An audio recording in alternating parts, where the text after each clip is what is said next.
হিন্দু সনাতন ধর্ম নিয়ে সোশ্যাল মিডিয়ায় তোলপাড় আইনজীবী সংযুক্তা সামন্ত, কি বলবেন? দেখুন, আমি হিন্দু সনাতনী তো বটেই। গতকাল যে কথা হয়, উনি আমাকে বলছেন আপনি আগে উইথড্র করুন, আপনি ক্ষমা চান এবং আপনি বলুন যে আপনি কেন বলবেন হিন্দু রাষ্ট্র হবে। আমি নাকচ। আমি আমার জীবনের শেষ রক্তবিন্দু পর্যন্ত বলবো হিন্দু রাষ্ট্র হবে। তার জন্য যদি আমাকে গুলি মেরে উড়িয়ে দেওয়া হয়, আমাকে প্রচুর ধর্ষণের থ্রেটও দেওয়া হয়েছে, কুচি কুচি করে কেটে দেওয়ার তার কমেন্ট সেকশানে, সেটাও যখন নাই, উনি বলেন হ্যাঁ আপনাকে এটা করা হবে এবং এটাতে আপনি এটাই শুনবেন, আপনি যা করছেন সেই অবস্থায় আপনাকে এটা শুনতে হবে, আপনি সেটার জন্য তৈরি থাকুন। এই তো সবে এপিসোড শুরু, এবার দেখুন একে একে আমি কি করি। কল রেকর্ডিংটা পুরোটাই আছে আমার কাছে, আমি কোর্টে সেটা ডেফিনেটলি প্রডিউস করেছি। সনাতনীদের জন্য লড়াই করার জন্য আমাকে আজকে যে থ্রেট দেওয়া হতো, তার ভয়েসটা আমি শোনাতে চাই আপনাদের সামনে। মহিলা আইনজীবী তিনি বলছেন যে কি সংবিধান করেছেন, সেকুলার ডেমোক্রেসি কেন হবে, আমরা তো মানি না, অর্থাৎ সংবিধান মানে না তার বলছে, এবং ভারত হিন্দু রাষ্ট্র, তার প্রতি কেন সম্মান নেই। এই যে ভারতকে হিন্দু রাষ্ট্র বলেছে এবং সংবিধান মানি না একজন আইনজীবী হিসাবে, এই বিষয়টাকে ব্যাপকভাবে আমার মনে হয় আমরা যদি কাজ করি, মেইন স্ট্রিম মিডিয়ায় এই ইস্যুটাকে তুলতে বাধ্য হবে। এইটা একটা ন্যারেটিভ ছড়াতে হবে যে বিজেপি বলছে তারা সংবিধান মানি না, এটা একটা পজিটিভ পয়েন্ট। তাহলে সবাই এই ভিডিওটা ব্যাপকভাবে শেয়ার করো, বলছি সবাই এই ভিডিওটার উপর ব্যাপকভাবে কন্টেন্ট করো, সবাই এই ভিডিওটার উপর ব্যাপকভাবে কন্টেন্ট করো। তো দেখুন, এদের মোটিভটা হচ্ছে এটাই, এদের মোটিভটা কোনো দেশ সংশোধন করা কিছু নয়। এরা একটা ন্যারেটিভ নিয়েই, এজেন্ডা নিয়েই নেমেছে যে আমরা কিন্তু যে করেই হোক এই হিন্দু রাষ্ট্র হওয়াটা থেকে আটকাতে হবে, যেটা আমার এজেন্ডা। হ্যাঁ, আমি বলেছি আমার ভারতকে হাম টুকরা নেই হোনে দেঙ্গে। হ্যাঁ, আমি বলেছি যে ভারতকে ধর্মের নামে যে পাকিস্তান, আফগানিস্তান, বাংলাদেশ এই যেটা করা হয়েছে আমি সেটার বিরুদ্ধে। আমি বলেছি সেকুলারিজমে যেটা আছে সেটাকে অ্যামেন্ড করা দরকার। বলেছি, হাজারবার বলবো, কারণ আমি আইনত কথা বলেছি, আমি লিগালি বলেছি এই জায়গাটা অ্যামেন্ড করা দরকার। আমি কোনো বন্দুক ঠেকিয়ে কারোর মাথায় ইল্লিগালি অসাংবিধানিকভাবে, যেভাবে অসাংবিধানিকভাবে আমাকে রেপ থ্রেট দেওয়া হচ্ছে বা আমাকে কাঁচা কাঁচা খিস্তি দেওয়া হচ্ছে, সেটা অসাংবিধানিক। আজকে যে ভিডিওটা পোস্ট হয়েছে সেখানে কোথাও কি বলা, মানে কেউ কি দেখতে পাচ্ছে যে আমি কোথাও বলেছি যে আমি সংবিধান মানি না? ধরুন আমি এক্ষুনি আপনাকে যে কথাটা বললাম, আপনি যদি এটা কেটে ক্লিপিংসে যদি আপনি মানে আজকে পুট করে দেন, তাহলে তো আপনি পুরো কথাটা তো আপনি দিলেনই না। আমি তো কোথাও বললামই না যে মানি না, আমি সংশোধন চাইলাম। এখন সংবিধান সংশোধন চাওয়া আর সংবিধান মানি না বলা, দুটোর মধ্যে কিন্তু বিস্তর ফারাক, প্রথম কথা। এবং দ্বিতীয় কথা, আমি সংবিধান না মানার কে? আমি ভারতবর্ষের যখন নাগরিক, সংবিধান আমাকে মানতেই হবে। কিন্তু আপনাকে এটাও বুঝতে হবে যে গণতন্ত্রের যেটা ভয়েস, আমিও কিন্তু একটা গণতন্ত্রের ভয়েস, আমারও কিন্তু একটা ভোটিং রাইটস আছে। তাহলে আমি তো এটা চাইতেই পারি যে আমার সংবিধানটা অ্যামেন্ড হোক। সেটা সেই কথা আমি যদি বলি, মানে আমার মত প্রকাশটা যদি আমি করি, তাহলে আমাকে আপনারা চারিত্রিক গঠন নিয়ে, মানে চরিত্র নিয়ে কথা বলবেন। দেখুন, আমি মাননীয়াকে পলিটিক্যালি অ্যাটাক করি স্বাস্থ্যের দিক থেকে, শিক্ষার দিক থেকে, পুলিশ মন্ত্রী হিসেবে কোন জায়গাটা ফেলিওর সেই দিক থেকে। আমি কোনোদিনই কোনো মহিলার চরিত্র নিয়ে বা সেই মহিলাকে মানে পুরুষের সঙ্গে মানে জোট করে কোনো দিনই কোনো নোংরা কুমন্তব্য আপনারা অন্তত দেখাতে পারবেন না। এবং পাশাপাশি আপনি যদি এর পাশে এটাও দেখেন যে কোনো জায়গায় আজকে আমাকে হয়তো পার্থ অর্পিতার এই টপিকটা নিয়েও কথা বলতে বলা হয়েছিল, আমি কিন্তু তখনও পর্যন্ত পুরোপুরি কনফাইন থেকেছি যে আমি পলিটিক্যালি বলবো, পলিটিক্যালের বাইরে পার্সোনাল কোনো জায়গা নিয়ে আমি এটা বলবো না। তাহলে আপনাদের যদি কোনো জায়গায় মানছে, আপনার যদি মনে হয় থাকে আমার কথাটা ভুল, আপনারা মানছেন না হিন্দু রাষ্ট্র, আপনারা পলিটিক্যালি অবজেক্ট করুন, সেটাই তো আপনাদেরকে তো কেউ বাধা দেয়নি। কিন্তু আপনি মিথ্যাভাবে খবর ছড়িয়ে আমি সংবিধান মানি না, মিথ্যা, যে তোমার যদি সাহস থাকে তুমি সত্যি খবরটা প্রকাশ করো, তুমি মিথ্যা খবরটা কেন বলছো? সত্যিটা তো এটাই যে আমি বলেছি সংশোধন চাই সংবিধানে। আমি নাকি আরএসএস এর লোক, আইনজীবী না। আমি আরএসএস এর মেম্বার, উঠে এসেছে। আমি আরএসএসের মেম্বার। আমি প্রথম জন্মগ্রহণ করি একজন হিন্দু পরিবারে নারী হিসাবে। হিন্দুত্ব আমার প্রথম পরিচয় এবং শেষ পরিচয়, তারপরে আমি নারী, হিন্দুত্বের পরে। আর তারপরে আপনি যেটা বলছেন উকিল বা আইনজীবী, আমি আগেও বলেছি আমি আইনজীবী হিসাবে নিজেকে মনে করার থেকেও আমি একজন মানুষ হিসাবে, একজন রাষ্ট্রবাদী হিন্দু হিসেবে বেশি গর্ববোধ করি, সেটাই আমার পরিচয়। সকল রাষ্ট্রবাদী হিন্দুই আমার ভাই, তথা আমি সকল রাষ্ট্রবাদী মুসলমানদের হয়ে আমি লড়াই করি, আবু সিদ্দিক ভাইকে যখন এরকমভাবে করাপশন এবং দুর্নীতির মাধ্যমে যখন জেলের মধ্যে মারা হয়েছিল, আমি কিন্তু সেই পুলিশদের বিরুদ্ধে তদন্ত করার কথা, এবং আমি বারে বারে কত মুসলমানের পাশে দাঁড়িয়েছি সেটা দেখো, দাঁড়াবো আমি সকলের পাশেই। তার মানে এটা নয় যে আমার হিন্দুত্ব সত্তাটাকে আমি ভুলে যাব বা আমি হিন্দু রাষ্ট্র গড়তে চাই, মানে আমি চাই, আমি তো শুধু একা নই, সকলকে মিলেই গড়তে হবে ব্যাপারটা। এটা আমার পলিটিক্যাল ওপিনিয়ন, সেটা আমি রাখতে পারবো না। এটা কি মুসলমান রাষ্ট্রের থেকে কম কিছু? এটা তো ফতেয়া জারি করার মতন। যেমন আমরা মুসলমান রাষ্ট্রগুলোতে আমরা বলি মেয়েদের কোনো বয়ান থাকবে না, মেয়েদের কোনো পলিটিক্যাল রাইট থাকবে না। বাংলাদেশ ইস্যুতে আমি বারবার বলেছি, আরে যে কারণে 19শে ডিসেম্বর আমাকে হাইকোর্টের ভিতরে অ্যাটাক করা হয়েছে ফিজিক্যালি, তার জন্য সন্ত্রাসবাদী ধারায় মামলাও হয়েছে, টেররিস্ট অ্যাক্টে। কিন্তু কটা মামলা, মানে কি, মানে এইভাবে অ্যাটাক তারা করে যাবে। আমি আমার পলিটিক্যাল ধর্মাচরণ কেন করব না? আমার সংবিধানের মধ্যে থেকেই তো আমি করছি। আমি কোনটা কাজটা অসাংবিধানিক বলেছি? বরঞ্চ আপনি দেখুন ওই সাংবাদিক, সে কিন্তু কন্টিনিউয়াস অনেক কথা বলছিলেন যে হ্যাঁ আপনি বলুন আপনি কেন বেলডাঙ্গার মামলা করছেন মুর্শিদাবাদে। তখন আমি মুর্শিদাবাদের বেলডাঙ্গার মামলাটা লড়ছিলাম, পিআইএলটা আমি করেছিলাম প্রথম। তো তখন ও আমাকে এটাও বলে যে তাহলে কি আপনি বলছেন মাননীয় সংবিধান মানে না বা শাসক দলের নেতারা মানে না?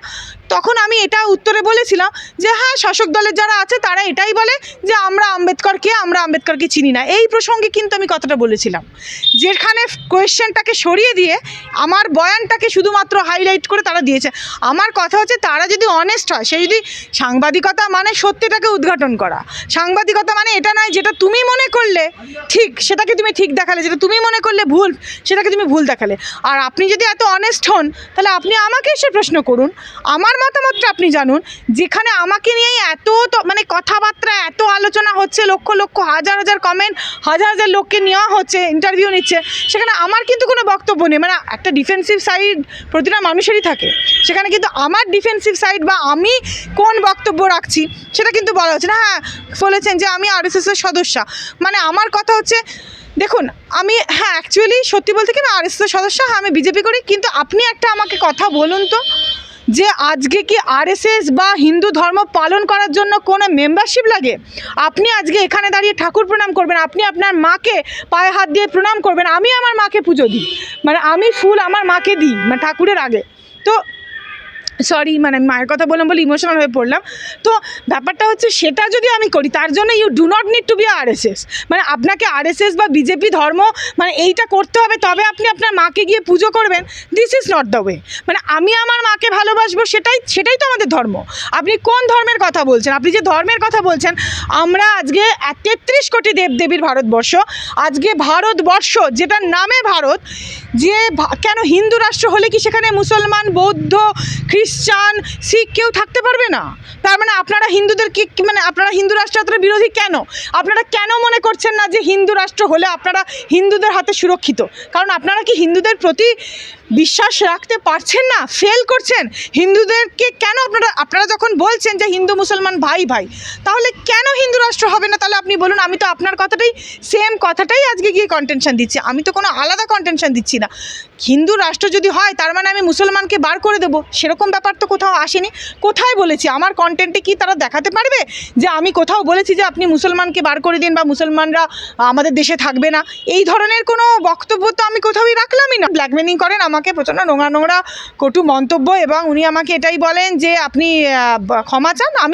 দেখুন আমি তাকে লিগাল নোটিশ সেন্ড করেছি, কারণ তিনি আমার বিরুদ্ধে সেক্সুয়ালি অবসিন যে কন্টেন্ট যিনি বলেছেন, আমাকে থ্রেট করেছেন, ভালো কথা, তিনি সেটা দেখিয়ে দিন। আইন দেখুন, আইনটা সকলের জন্য সমান, আইন সেটা দেখবে। আইনের কিন্তু আপনি আইনটা নিজের হাতে কি করে নিতে পারেন? আপনি নিজের হাতে অসাংবিধানিক কাজকর্ম আপনি নিজে কি করে চালিয়ে যেতে পারেন? আপনি কার পারমিশন নিয়ে সেই ভিডিও, প্রথমত যে লোকের চ্যানেল থেকে সে নিজে মুখে বলছে যে না আমি তো এটা পারমিশন দিইনি, এবার জানি না তিনি বলছেন আমি পারমিশন দিইনি, তাহলে কেন ভিডিওটা তাহলে এলো কীভাবে?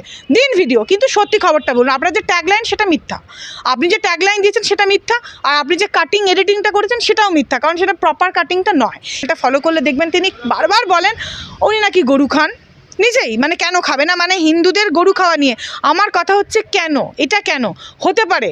তিনি যদি ধর্মীয় সমন্বয় একরকম বলতেও পারেন, তাহলে তিনি আমার ধর্মকে কি করে ছোট করে দিতে পারেন? যে গোমাতাকে আমরা অমৃত সমান মনে করি, কোনো শিশুর মৃত্যুর পরে আমরা জানি যে তাকে মায়ের বদলে তাকে যদি কোনো দুধ দিতে হয় সেটা গোমাতার দুধ, তাহলে সেই আমরা গফুরের গল্প পড়েছি শরৎচন্দ্রের, ঠিক আছে। আমরা মহেশ গল্পে আমরা দেখেছি গফুর মিয়া মানে সে তার মহেশ তাকে সে কতটা ভালোবাসতো। তো তাহলে আপনাদের হিন্দুদের প্রতি ভালোবাসাটা নেই, আপনারা হিন্দু বিরোধী, তাই দেশদ্রোহী আপনারা। আমি হিন্দু রাষ্ট্র চেয়ে দেশদ্রোহী আমাকে তারা বলছে আর কি, কারণ আমি হিন্দু রাষ্ট্র চেয়েছি মানে আমি দেশদ্রোহী, আমাকে বলা হয়েছে সেটা আপনি দেশদ্রোহী।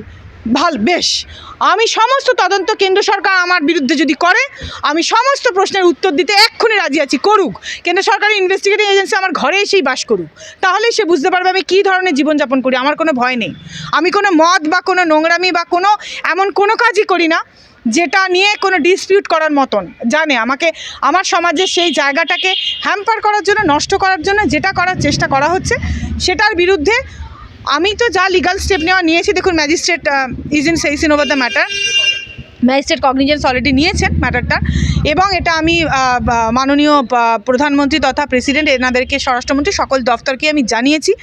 এটা জানেন, আমাদের মাননীয় প্রেসিডেন্ট মহাশয়াও জানেন, এবং অমিত শাহ অফিসেও আমাকে তো দেখুন জানাতেই হবে, কারণ আজকে এইরকমভাবে থ্রেট দিচ্ছে এরা, ঘরে ঢুকে পড়তে তো আর এদের কিছু বাকি নেই, ঢুকেই মানে পড়েছে, ধরুন ঘরের সামনে এসেও আমাকে থ্রেট দিয়ে যাওয়া হয়েছে। নিরাপত্তাহীনতায় ভুগছে? অবশ্যই আমি পুরোপুরি নিরাপত্তাহীনতায় ভুগছি, এবং এই যে একটা সম্প্রদায়কে আমার বিরুদ্ধে খেপিয়ে কমিউনাল ভায়োলেন্সের জায়গাটা অ্যারাইজ করছেন এই আরও যারা মানে এই জিনিসটাকে ছড়িয়ে স্প্রেড করে মানে আমার মুখ বন্ধ করতে চাইছে। আমি যাতে হিন্দুদের হয়ে না লড়ি, মোদ্দা কথা আমি যাতে হিন্দুদের হয়ে যে কথা বলছি সেটা আমার বলা যাবে না।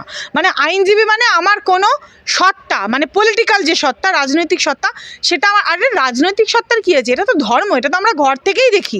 আমি জন্ম থেকে, আমার যখন 5 বছর বয়স তখনও যদি আপনি আমাকে বলতেন তখনও হয়তো আমি আপনাকে এই উত্তরটাই দিতাম, কারণ আমি ঘরে যে ঠাকুরের পুজো করছি, ঘরে আমার যে আচার অনুষ্ঠান হচ্ছে, আমি ঘর থেকে বেরিয়ে তার জন্য কোনো পার্টির মেম্বারশিপ কার্ড লাগে বলে আমি মনে করি না।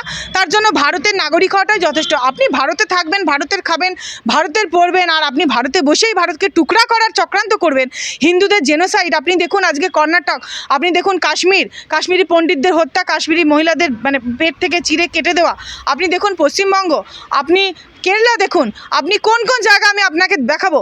এতগুলো জায়গা যেভাবে আজকে হিন্দু জেনোসাইড হয়ে গিয়েছে, আজকে সেইখান থেকে হিন্দুদের হয়ে বলাটা আমি মনে করেছি ঠিক, আমি মনে করেছি হিন্দু রাষ্ট্র হওয়াটা প্রয়োজন, আমি সেটাই বলেছি। আর আমি সেই একই কথাই এখনও রিপিট করব, হ্যাঁ অখণ্ড ভারত আমার ড্রিম, আমি চাই হিন্দু রাষ্ট্র হোক, আমার জীবনের শেষ দিন পর্যন্ত আমি এটাই বলবো। এর জন্য যদি আপনারা আমাকে শুলে চড়াতে চান বা পারেন করুন।